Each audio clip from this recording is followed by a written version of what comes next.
de la naissance de votre bébé va démarrer ce qu'on appelle le travail de l'accouchement. Ce travail, il va être matérialisé par l'apparition de contractions de votre utérus, et ce sont ces contractions qui vont être le moteur de tout ce qui va se passer par la suite.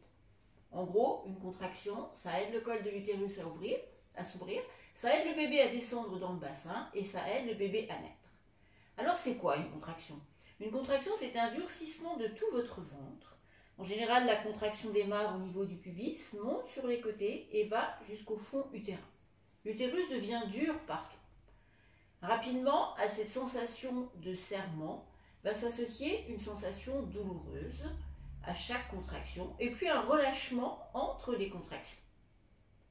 Il va falloir donc apprendre à gérer et à accompagner la douleur des contractions. Même pour les dames qui souhaiteront une péridurale, il va nécessairement y avoir quelques quarts d'heure de contraction à gérer avant de poser la péridurale, puisque la péridurale ne sera posée que quand le travail aura vraiment démarré. La respiration abdominale va être la base de la gestion de ces contractions. Elle peut se faire dans n'importe quelle position, que vous soyez debout, assise, à quatre pattes, accroupi, allongé ou en train de vous étirer. Mais elle nécessite par contre une chose importante, c'est d'avoir un dos étiré et droit. Alors, il y a un petit truc qui est très facile à faire pour vérifier que votre dos soit bien positionné. Vous écartez les bras de chaque côté en mettant la paume de main vers le ciel et vous allez simplement ramener les bras le long du buste, le long des cuisses, de façon à descendre les épaules et à ouvrir la cage thoracique. Ça, c'est la première des choses.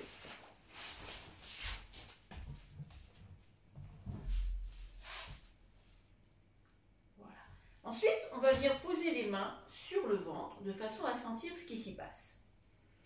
On va essayer de démarrer le cycle respiratoire toujours sur l'expiration. Vous allez essayer de souffler doucement en rentrant le ventre en ceinture, comme si on voulait rentrer dans un vêtement trop petit d'avant la grossesse. Si vous expirez et rentrez correctement votre ventre, vous allez vite vous apercevoir qu'en même temps, le bassin se bascule. On appelle ça une rétroversion du bassin. C'est-à-dire que le pubis a tendance à remonter vers le plafond et le creux qu'on a au niveau du dos à s'effacer. Une fois que vous avez fini d'expirer, vous ouvrez la bouche, vous ouvrez le nez, vous lâchez votre ventre et l'air va rentrer tout seul. On va donc être active sur l'expiration en essayant de souffler très doucement de façon à rendre l'expiration la plus longue possible. Et on va être passif sur l'inspire, c'est-à-dire qu'on va lâcher le ventre et on va laisser l'air rentrer tout seul. Quand est-ce qu'on va se servir de cette respiration? À chaque fois que vous allez avoir une contraction qui arrive, vous allez gérer la contraction et toute la contraction par votre expiration. Dès que vous sentez la contraction arriver, on embraye.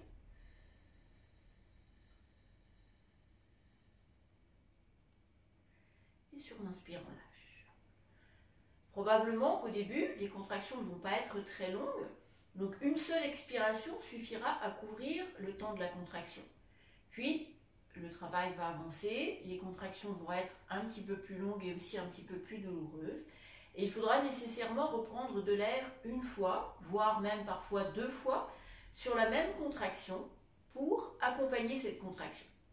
En tout état de cause, même si vous êtes obligé de reprendre de l'air plusieurs fois, on garde une expiration douce et longue et on ne finit pas en hyperventilation, c'est-à-dire en respiration accélérée. De la première contraction jusqu'à ce qu'on voit la bouille de votre bébé, on va adopter la même respiration.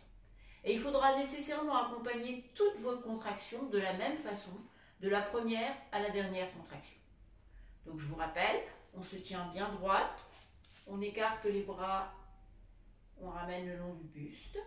On laisse bien tomber les épaules, on met les mains sur le ventre si simplement on veut sentir ce qui s'y passe. Et tout doucement, sans inspirer surtout, on expire en rentrant le ventre en ceinture. Et quand on n'a plus d'air, on lâche sur l'inspire et le ventre va se regonfler tout seul.